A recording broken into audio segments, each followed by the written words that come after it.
Buff Metal back with another video. The topic of today's rant. Is it a bad idea to blind buy albums? What is going on, guys? Yeah, a little bit of a vinyl collecting philosophy video here today, where I just wanted to talk a little bit about exactly that. Do I think it's a bad idea to blind buy albums? And from my past experiences, I've blind bought tons of albums, you know what I mean, over the years. And like, have there been more hits than misses, or more misses than hits, you know?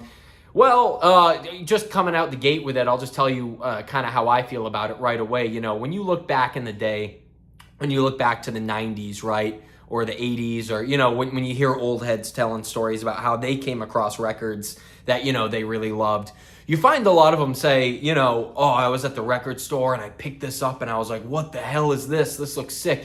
And you flip it over and you read the track listing and, you know, Satan railed me over the, you know, Holy Grail or something. You know, you get the point. Like, they would base their, whether they're going to buy it or not, based on, you know, a lot of the time, not even hearing it, but just how it looked, how it, how it aesthetically appealed to them, and if it fit the mold, right? And, you know, as we've come into the modern age, right, it seems like nowadays you can just, if you want to check something out, you can just look it up, man, you know, and if you like it, go ahead and send it. And if you don't, move on, you know? So blind buying really isn't that necessary yet. I still find myself doing it, you know, that here and there, not very often, man. And not some of these, I'm going to show some records. Some of these weren't total blind buys, but we're going to kind of get into the mentality behind kind of the blind buy here while talking about a couple of these records. So first up, let's talk about this. Now, this is something I would never normally be listening to. You know, I'm not a big slam. It's not slam, it's really brutal death, but like, I'm not really big into the brutal death and stuff, but I saw this album cover and I was like, oh damn. And then I clicked, admittedly, it wasn't totally blind. I clicked on it on YouTube, and this was forever ago, man. I don't even remember. And then I saw it was on Iron Fortress. Another shout out to them, man, because they're just killing it these days. So I was like, you know what? I'm just going to send it because this looks awesome, right? Soils of Fate with Crime Syndicate, man. And now, if you don't know, I know I don't talk about TV much, Buff Metal, big Sopranos guy, all right? So I see a cover like this. It's like damn near Sopranos themed, you know? And my interest is immediately piqued, you know, because that's also very different for a death metal album, right? This is not a theme you see too often. Check these dudes out, man. Look at these guys here. Yeah, dude, there's some homeboys right there. I love it, man. Yeah, I think it's cool as shit. But regardless, man, I bought this and I threw it on, you know, since the first time, not the first time I discovered it, but, you know, I threw it on after kind of really not knowing what to expect. It blew my freaking mind, dude. It was awesome. This thing is riffs for freaking days, dude. Especially the first side A, man. Yeah, I just, you know, just how you doing listening. Like, I've listened to that side more than side B. But, dude, Killers Beware, Omerta, and Blood Money. Dude, those tracks, man, are absolutely freaking killer. And I was like, oh, this was a great little thing to just throw into the collection. And again, I really had not much of an idea.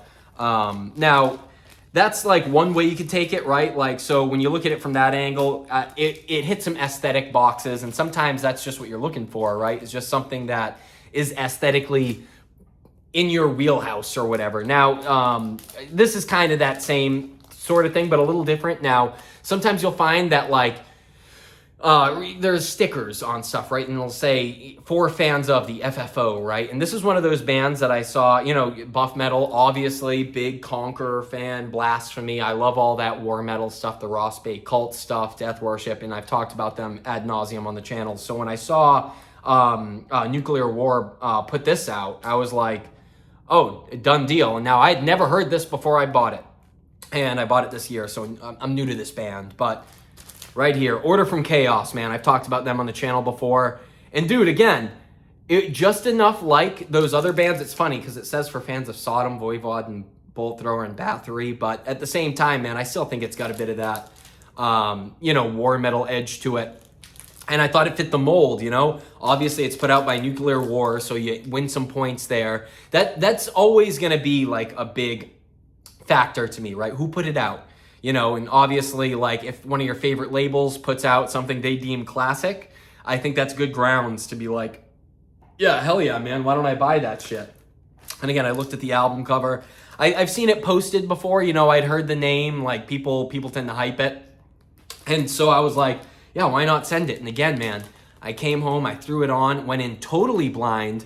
And dude, again, then you start getting into the idea that it's almost like, yeah, bro, this is how it's supposed to be. You know what I mean? Back in the day, that's how they did it, you know? And that was, that's kind of like the way to almost like get the most genuine experience out of it, I find, because then you have to sit there. You can't be distracted, right? If you just paid $30 or whatever for something, it's like, put it on and pay attention, man. Have some damn fun with it, you know? And that's what I did with Order from Chaos, man. And goddamn, I was not disappointed. Fits right in the wheelhouse of all that, you know, nuclear war stuff and that, you know, Ross Bay kind of cult shit. Although I think they're a U.S. band. I forget where they're from.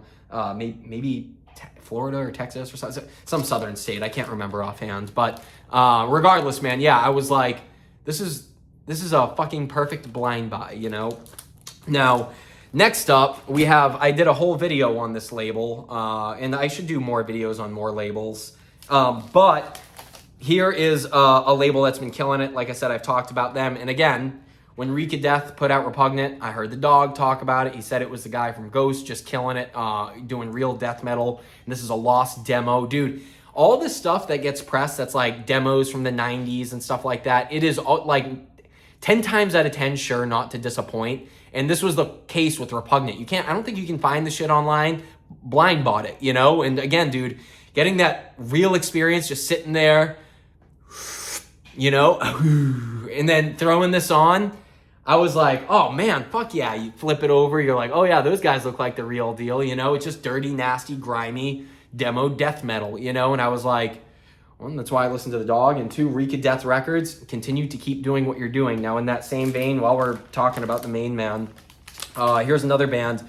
This wasn't totally blind, you know. I had given it a preview listen, because sometimes, man, with the Hell's Headbanger stuff, because that's what we're going to talk about next, I get like, all right, bro, it can't all be good, okay? Not every one of these releases can be like 10 out of 10, you know, dog approved or what, but fuck.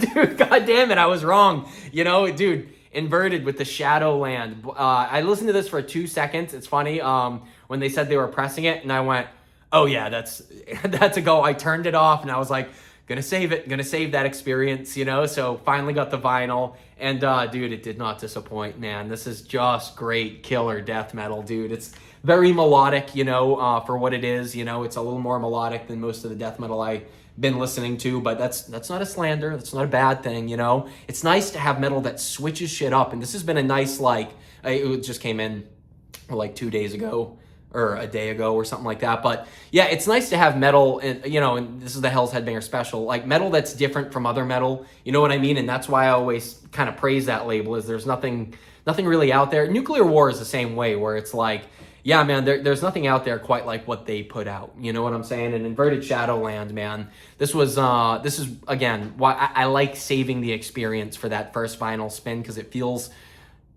like the most authentic way to do it, you know what I'm saying? So yeah, big shout out to Inverted, the Shadowland. I've been loving that album. It's absolutely killer. Now the last one, here's another way to approach it, right? I watched the guy's channel, big fan of the channel. I went to the show. I should do a video on the show, but that's a whole other thing. I'll tell you one funny story at the end of the video, but regardless, I went to the show again, and I love one of the bands, and there was a split that came out, and it was like, oh, that's a no-brainer. I love that dude, and I hadn't heard much of his music, and I love the other band. So, like, if a split comes out between two bands you love, it's a no-brainer. Come on, man. So I got Bonded by the Bomb with Lord Humongous here. And this is the thing, too. I was like, I ain't even listening to it till the record shows up. The minute I saw these were out for print, click, buy, blind buy. I want to pay these guys, man. I like throwing these guys beans, you know what I'm saying? Because they're the real deal. I really dig what they do. And yeah, dude, Mordant Red put on a fucking awesome show. This show was incredible, man. It was like, I feel kind of annoyed that we couldn't get more people out for it, you know, but we did what we could with the small venue, and I did what I could with my social media promotions and, using this platform for what it originally was intended for. But sorry, my voice is cracking like a motherfucker today. I don't know what's up. I'm doing too many damn covers and shit. It's breaking my, busting my voice box. But yeah, man, speaking of covers, man, Mordant Red did a killer cover of, what's it called? A Bite It, You Scum. And as I'm listening to it, I'm like, fuck, man, I just covered that song and put it on YouTube yesterday. I'm like, God damn it, now I feel like I'm jacking his style. But regardless, man, yeah, he killed it, dude. The whole set was awesome. Mordant Red's even better in person, man, and this band was cool as shit. Same thing with Lord Humongous, man. Those guys were fucking cool. So yeah, dude, something like this comes out where it's like, and the art is absolutely incredible. I don't know if I showed this yet, but regardless, man, yeah, dude, something like this comes out where you just, you know the players, you just go, done deal, man. Yeah, I'm gonna go ahead and send it with that because I just want to give you cash. You know what I'm saying? I want to get these bands paid. And you got to remember that too, man. Sometimes, like, when you're getting all, I don't know if I should buy or not buy. It's like, well, dude, like, these guys don't work for much, man. You got to throw them some bones when you can, whatever way you can. So that's a whole other thing. By the way, so funny story from the Mordant Red show. Dude, yeah, me and some other kid are outside. One of the openers just finished up. It might have been Necrolant. Regardless, I want to give a shout out to them because they killed the set. Necrolant finishes. Me and this kid go outside, and I shit you not, there are 2 nuns outside, right? So I start going, I look at the kid and I go, yo, tell him nuns have no fun. No, and the kid just looks at me, Zuboat. He's on Zuboat on Instagram. He looks at me and goes, yo, nuns have no fun. And he starts screaming it, and he holds out a middle finger. He's going, nuns have no fun. So I start yelling at 2. We're both going, nuns have no fun. Just quoting the king, dude. And it was a hilarious moment at the show. But yeah, dude, awesome. Those guys both killed it, and I had a lot of fun. Made a lot of homies at that show. So I'll see him again at Dead by Dog, man. I'm looking forward to it. Also, shout out to the bassist of Lord Humongous, man. I was yakking it up with him at the end, and cool dude, man. I like talking to you. So if you see this, it was a good time, man. Anyways, that's it. Buff Metal.